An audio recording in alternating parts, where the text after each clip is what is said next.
Hello everyone, I'm Andrea, a doctor of physical therapy, and today I'll be showing you how to properly use your quad cane. But before we begin, please know what I'll be showing you is intended as general guidelines and should not replace medical advice from your healthcare professional. So let's get started.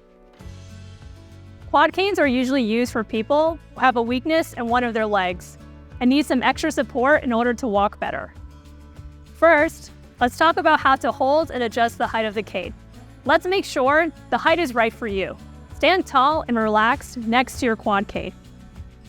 Confirm that your handle is aligned with the crease of your wrist. Your elbow should be slightly bent as well.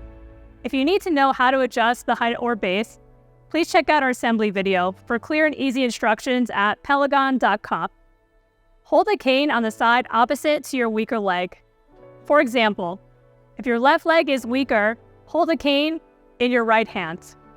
For educational purposes, I marked my weaker leg with a bandage. And as you can see, I'm holding the cane in the opposite hand. Place your cane about 2 inches from your foot. Notice that the wider part of the base points outside of your foot. Remember, if you need help adjusting the cane to either side, see the assembly video. Now, let's get started practicing walking.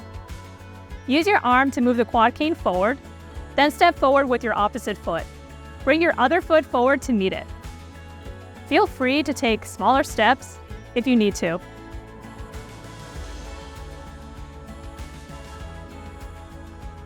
Make sure that the base of the cane is stable while you're moving forward. If you do feel stable enough, you can step forward with the cane and your weaker leg at the same time, and then step through with your stronger leg, and continue with this pattern. And that's it. With practice and caution, you'll be a pro at using your PELEGON quad cane. I hope you found this video helpful. Bye-bye for now.